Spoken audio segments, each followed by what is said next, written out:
Today, we discuss the top 4 emerging market real estate countries that we're focused on right now, with our number 1 pick being where I'm at currently in Albania. Now, Albania has a lot to offer. We're going to get into the nitty-gritty details. No inheritance tax, very, very low capital gains tax at a flat rate of 10%. Those are just some of the great benefits. But not only is Tirana, the capital city, pretty incredible when you're looking at ultra cheap real estate, which I define as $1,000 per square meter and below. So that's kind of in my category of ultra cheap real estate. The other 3 markets we'll get into in 1 second. But I just really want to discuss the pros of Albania. There are cons as far as, obviously we're in a global pandemic, but when you're looking at any investment, the basic concept is buy low, sell high. So when things are great, when everyone's doing incredible, when the yields are amazing, when property values are at their all-time high, do you want to buy then? Well, I think that the answer is pretty obvious that it's no. You want to buy in a time like this, where it's actually a distressed market, and the actual growth in emerging market real estate is pretty incredible. If you look at 1998 to 2005, just in Albania, you see a 300% gain in property. That's pretty incredible for a real estate market. You know, in the U.S. or in many more traditional Western countries that people think of as mainstream kind of investments, you're really buying at the peak of the market.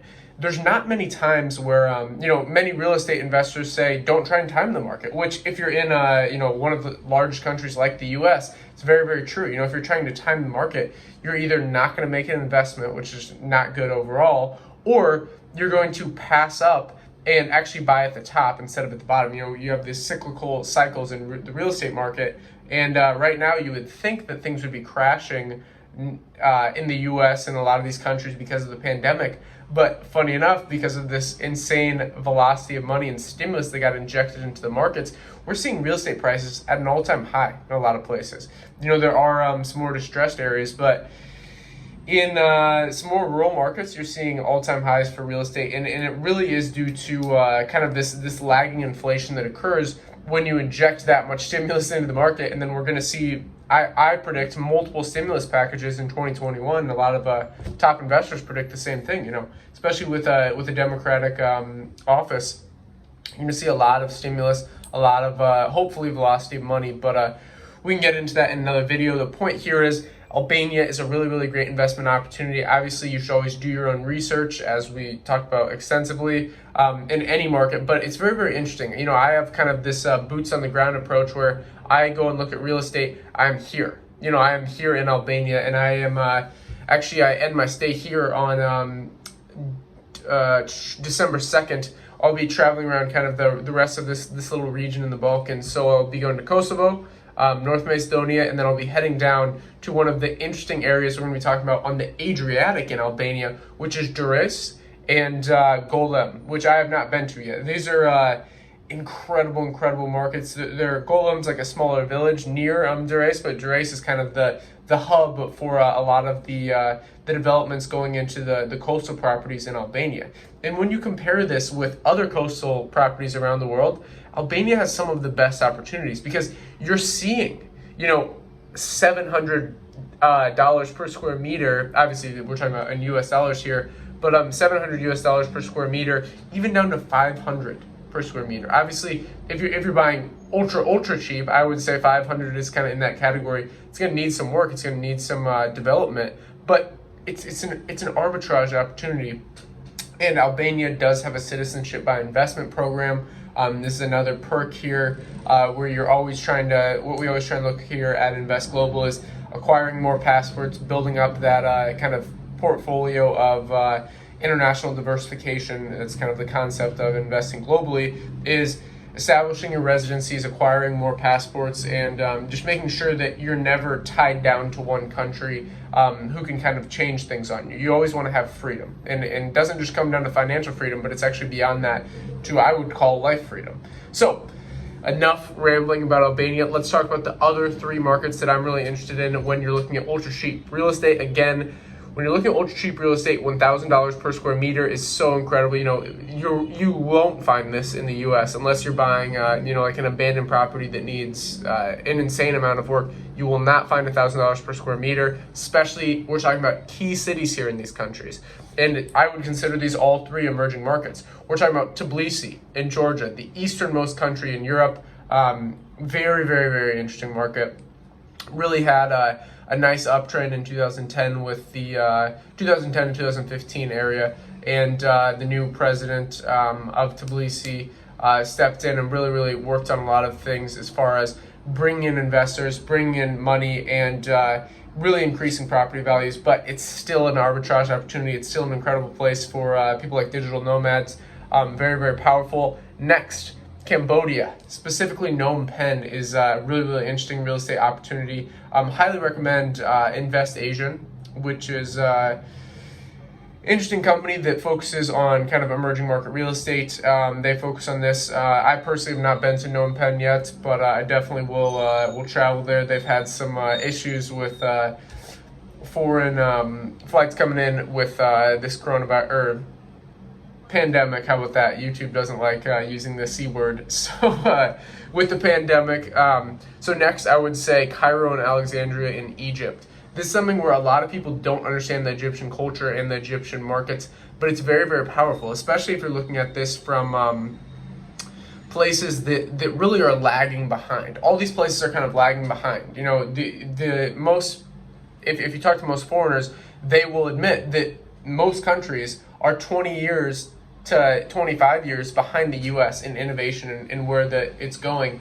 And, with globalization, with kind of the internet making all markets pretty cyclical when you look at it, except obviously for the, if there's certain issues between countries, if there's things like wars, but we're not seeing a ton of that currently in the market. Hopefully moving forward, we don't want wars, so you're investing in places, and when you do the research, which we can do in another video, how to kind of do research on emerging markets investments. I won't get too detailed here. We'll keep this around 10 minutes.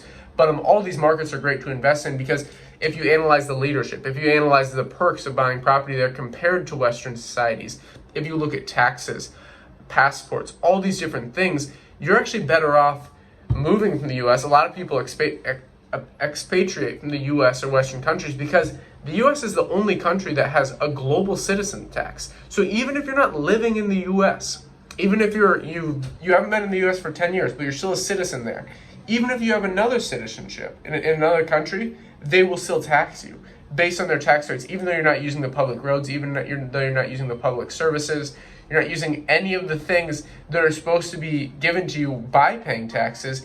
They enforce a global taxation. So when you're looking at the U.S. as like the most free country or the most capitalist country, I would analyze that a little bit further, especially when you're an investor. So after those three markets, so just to reiterate, Phnom Penh in Cambodia, Georgia, Tbilisi, Egypt, Cairo, and Alexandria.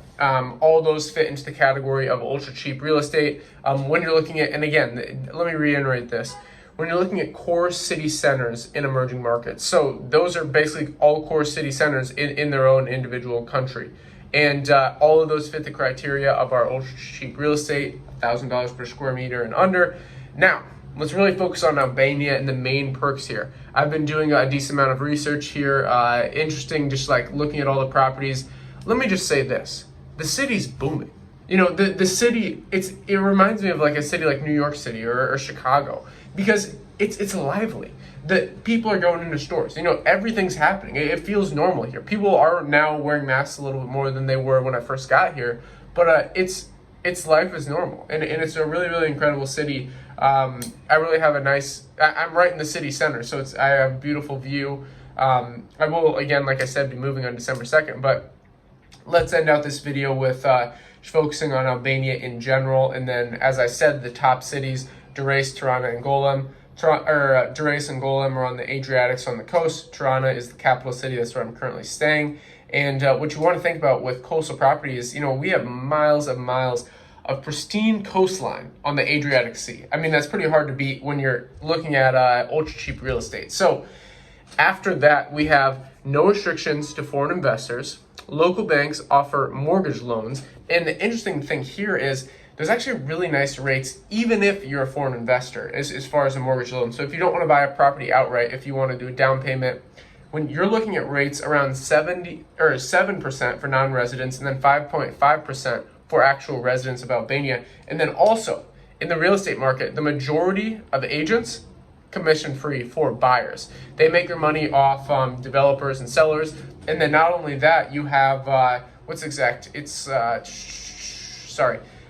it is a flat 10% capital gains tax, which is one of the lowest fiscal burdens out of all the countries. So I have my little notes here, so if you see me looking down, those are some things. I have a lot of things that run in my head with studying the markets. But as far as Albania goes, it's good to take notes on a lot of these perks because each country is different. To me, it's fascinating to study all these different markets. But one of the lowest fiscal burdens out of countries. This is so important. Next, they have no inheritance tax. This is something that's very, very important, and that most of these things changed around early 2000s, 2005. And then if you're looking at if you want to run a rental without actually physically being here, a lot of property managers say around 3 to 5 euros per square meter per year. So 3 to 5 euros per square meter per year. It's pretty amazing ability to do it. I think some of the best ways to arbitrage foreign real estate is Airbnb, VRBO, and then really automating this process. So having an automated key and lockbox, and so if you're kind of setting up your real estate portfolio overseas, you want to look at it as maybe acquiring 12 properties. So each month out of the year, you can be in a different place, while the rest of the 11 months, those properties are cash flowing. So they're giving you some income. Airbnb is, again, incredible way to do it. I think Airbnb will do incredible things in the next decade. So little to no actual fees when purchasing a property. ZRPP, that's what I was trying to think of, which is basically the real estate registration office, the official registration office,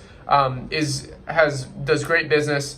Really nice record of all property things. I've passed by the building a few times here in Tirana, and they'll actually charge developers around 500 euros upon a purchase. They don't charge buyers in the majority of cases. So this is very, very important to realize. To reiterate, Albania, Cambodia, Georgia, Egypt, all incredible markets. Those are my top 4 for emerging market countries as far as ultra cheap real estate. If you enjoyed this video, please leave us a review and subscribe.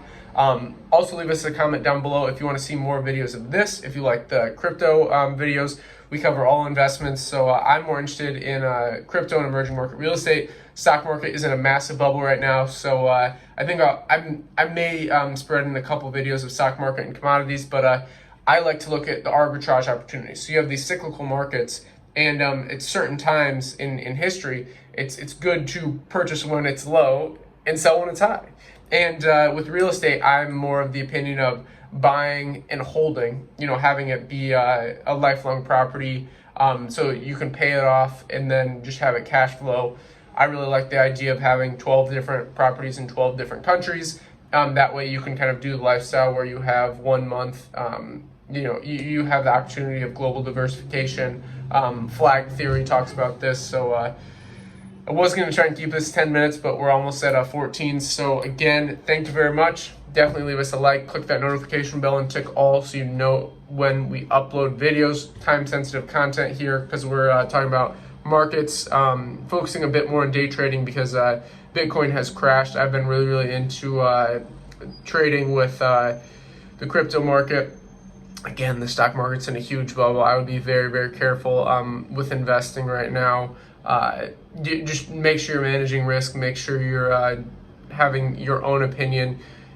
Understanding that people like myself putting out content online, it's purely for educational purposes. You should accumulate all different sides. I like to go someone that hates gold, someone that loves gold, someone that hates Bitcoin, somebody that loves Bitcoin, somebody that thinks real estate's the best thing in the world, somebody that hates real estate.